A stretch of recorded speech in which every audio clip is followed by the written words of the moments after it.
कहा नहीं। फिर हज़रत फातिमा से कहा कि बाबा को कहो ना कि चादर मुज़म्मिल दे दे। चादर मुज़म्मिल हुजूर को कब मिली थी? जब कुरान की आयत नाजिल हुई थी, हुजूर को ठंड का एहसास हो रहा था।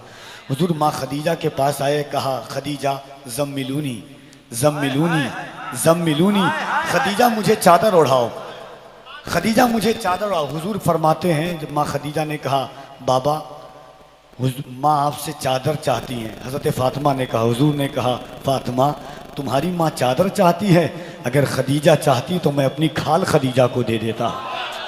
अब शेर सुनिएगा कि नबी के साथ गमों में खड़ी खदीजा है, नबी के साथ गमों में खड़ी खदीजा है, क़यामे हुज़्न की पहली कड़ी खदीजा है। उन्हें उन्हें अरब की जुलेखा मैं किस तरह कह दूं, कहो जुलेखा से वो मिस्र की खदीजा है। और नबी को फिर ना कभी ज़म्मिलूनी कहना पड़ा, हयात तक जो मुज़म्मिल बनी खदीजा है। तो मैंने मुड़कर हुसैन को देखा। और गुलाम मुस्तफ़ा भाई मुबारक हो, शान व शौकत उन्हीं के घर की है, बादशाहत उन्हीं के घर की है, क्यों लुटाए न नाम पर उनके, सारी दौलत उन्हीं के घर की है, क्यों लुटाए न नाम पर उनके। मेरा तो ईमान है कि जाहो मनसब न किसी शोहरत आमी से हुआ,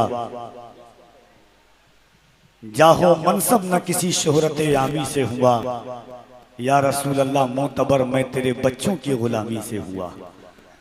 खुदा की कसम बहुत अजीम महफिल। और एहसान भाई बड़े लाजवाब अंदाज में बहुत दिनों के बाद इनका ये रंग देखा। और इस वक्त पूरे हिंदुस्तान में मुशायरे और जलसों की जरूरत बनने वाली आवाज, बेहतरीन आवाजों अंदाज का संगम लेकर के, सबसे बड़ी चीज ये है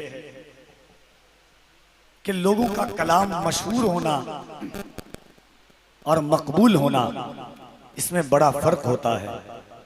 मगर एक कलाम जो उस शाकाने मुस्तफ़ा के दिलों की दुआ बन गया, जो बच्चों से लेकर के बूढ़ों तक की जबान का नारा हो गया, ज़हरा के बाबा दुआएं इंसानों की हो गई कि मदीना बुला लीजिए।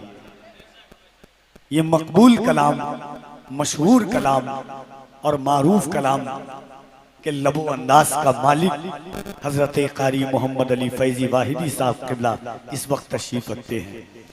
उनको आपको सुनना है।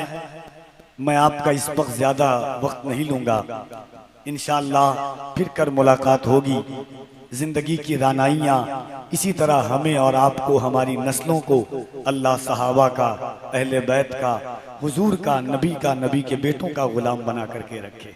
कहिए आमीन। बस एक कता पढ़ूंगा मैं, मगर कता ऐसा है कि समझिए कि पूरी अहले बैत के सखावत का ऐसा जिक्र है कि और मिसरे में ऐसा जिक्र नहीं हो सकता है। मैं अपनी फिक्र की बात कर रहा हूं, मैं कोई आलमी फिक्र नहीं बता रहा हूं, मैं अपनी फिक्र की बात कर रहा हूं। ऐसी शायरी मुल्क हिंदुस्तान में अगर कोई पढ़ते थे तो उस जात, उस शख्सियत का नाम हजरत अल्लामा आसिफ रजा सैफी साहब किबला था।